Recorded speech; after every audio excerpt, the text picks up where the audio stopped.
l'invité de la matinale. KTO Radio. Annuncio vobis gaudium maenum habemus papam. Le cardinal Robert Francis Prévost est donc le nouveau successeur de Pierre et le nouveau pape a choisi le nom de Léon XIV. On revient sur cette annonce et les premiers mots du nouveau souverain pontife avec Philippine de Saint-Pierre, journaliste accréditée permanente au Vatican et directrice générale de KTO. Bonjour Philippine. Bonjour Maxence, bonjour à tous. Merci d'être avec nous depuis Rome. L'élection du nouveau pape a eu lieu 24 heures à peine après l'entrée en conclave. Que nous dit la rapidité de cette élection ? Eh bien, qu'il y a eu une évidence pour les cardinaux électeurs. On rappelle qu'il faut que la personne obtienne les 2/3 des voix des électeurs. Donc, il fallait rassembler 89 voix. Ça s'est fait en 4 tours de scrutin. C'est extrêmement rapide. Ça avait été le cas aussi pour Joseph Ratzinger en 2005, mais ça dit que le choix du cardinal Prévost a très rapidement suscité la convergence de la très grande majorité des cardinaux électeurs. Donc voilà, c'est déjà un signe très intéressant, alors que l'on disait depuis quelques jours et ce temps des congrégations générales que les choses étaient très ouvertes eu égard au nombre de cardinaux, à la diversité de leur provenance et au fait que peut-être une quinzaine d'entre eux pouvaient avoir un profil intéressant sur lequel les cardinaux pouvaient réfléchir. Donc voilà, une évidence du conclave. Léon XIV est américain, mais il a été évêque de Chiclayo au Pérou. Quel est son lien avec le Pérou ? Oui, écoutez, d'abord, il est américain sans être tout à fait américain. Alors, il est américain incontestablement. Il est né en 1955 à Chicago. On ne fait pas plus américain. Il a grandi en partie dans une banlieue de ce Midwest américain. Mais en même temps, déjà, son père est d'origine franco-italienne, sa mère d'origine espagnole. Et donc, vous voyez que déjà, il a un curriculum assez singulier. Et puis, il va rentrer chez les religieux et il va aller comme missionnaire au Pérou où il va passer un peu plus d'une dizaine d'années pour cette première fois, vraiment comme missionnaire. Il a même fondé une paroisse dans l'archidiocèse de Trujillo dont il a été le premier curé et puis il s'est occupé aussi de sa communauté religieuse au Pérou. Il a été actif sur ce terrain-là. Et puis en 2014, le pape François l'a nommé évêque d'un petit diocèse au nord du Pérou, le diocèse de Chiclayo, et où il y a à peu près 83% de catholiques. C'est un petit diocèse à un peu plus d'1,3 million habitants à peu près.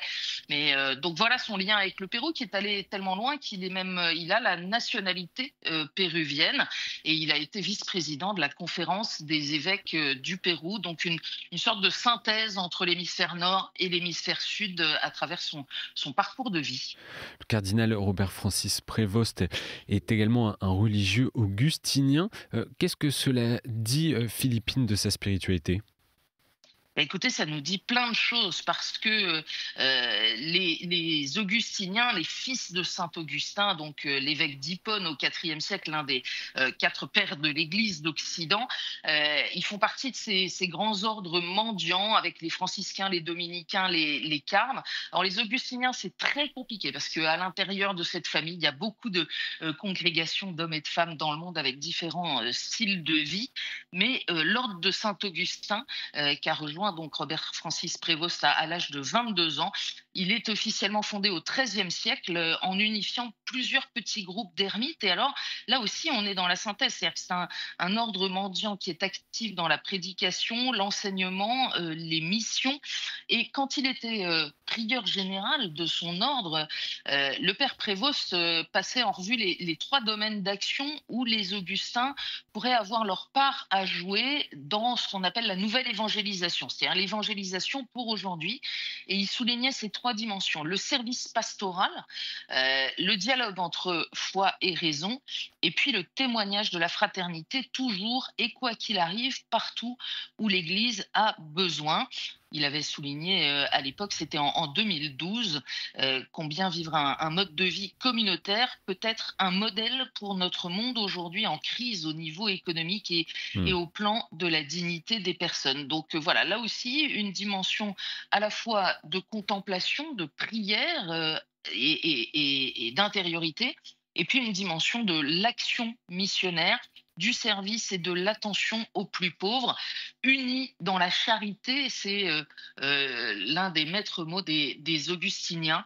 Donc ça nous dit aussi un peu quels sont les éléments importants dans la vie du pape, dans sa vision et dans son engagement personnel.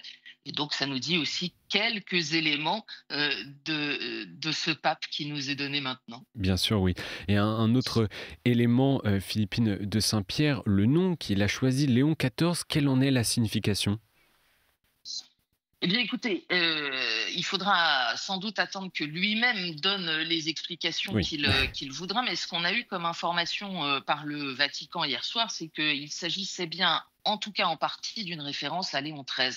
Léon XIII, vous savez, c'est ce pape de la fin du 19e siècle qui, alors qu'il y a la révolution industrielle, il y a des vraies préoccupations sur la situation des travailleurs. Le monde change à toute vitesse et Léon XIII va publier Rerum Novarum, cette première encyclique sociale qui est le fondement de la doctrine sociale de l'Église qui va se déployer ensuite jusqu'à nos jours. Donc là aussi, ça nous dit une attention particulière à la dimension sociale de l'enseignement de l'Église, au combat pour la justice notamment.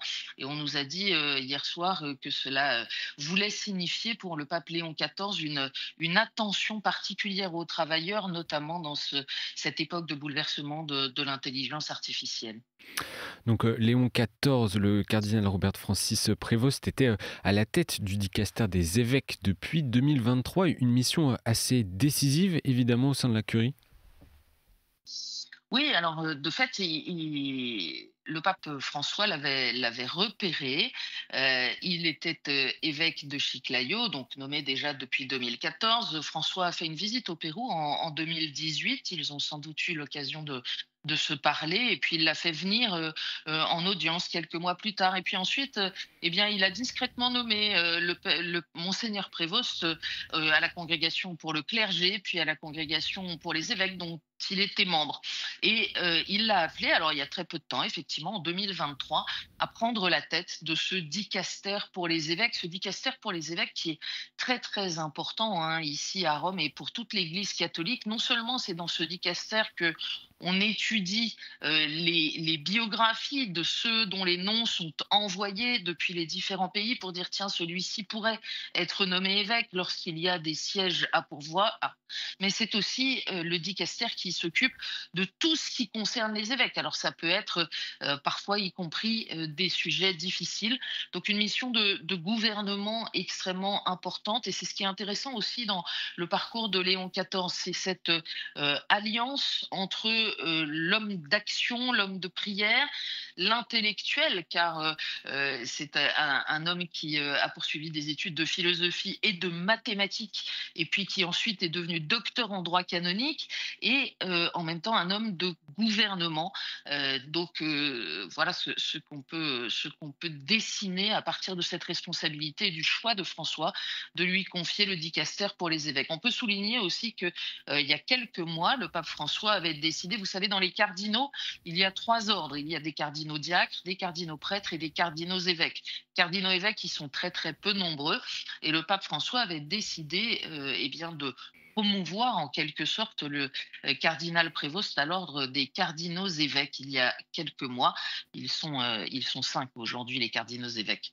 Signe de son lien avec le pape François, Philippine de Saint-Pierre, vers 19h30 hier, Léon XIV a donné sa première bénédiction.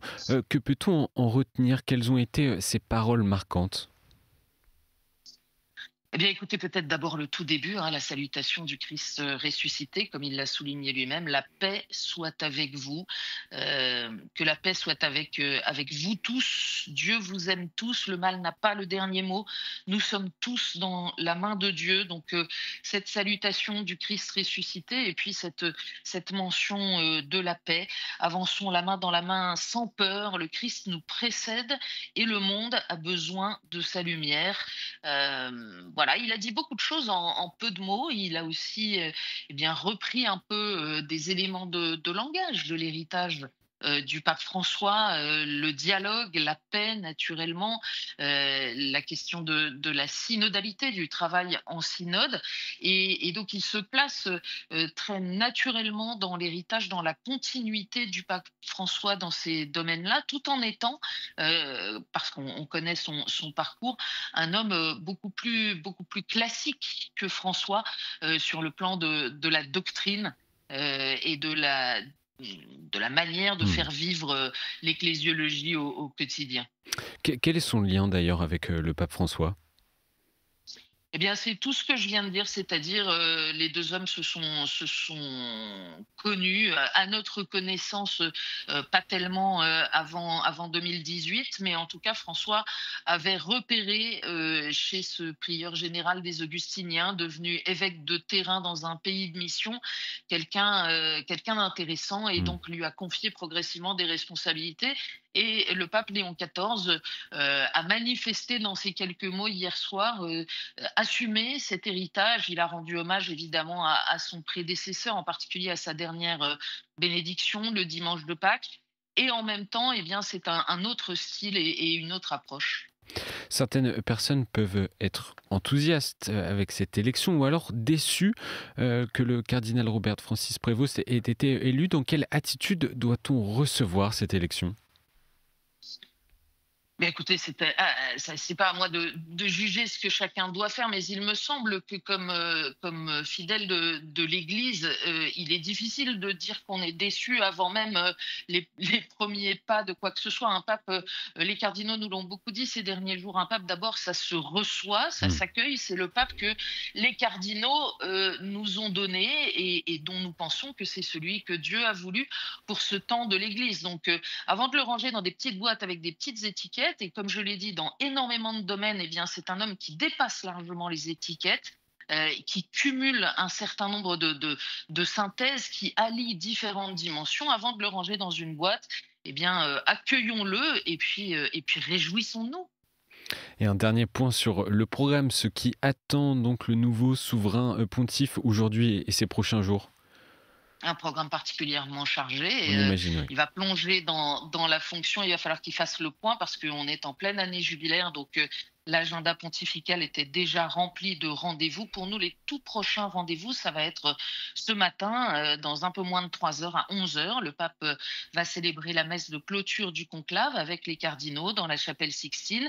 Et puis dimanche, il dira la prière du Regina Coeli en ce temps pascal. Et il y aura sans doute une grande foule place Saint-Pierre pour ce premier rendez-vous dominical qui sera aussi en direct sur KTO à midi. Il est déjà annoncé une audience aux quelques 6000 représentants des médias qui ont couvert ce conclave et qui sont à Rome. C'est la tradition, ça se passera lundi. Et puis, on attend évidemment la communication de la date de la messe d'inauguration du pontificat qui devrait être dans les jours à venir.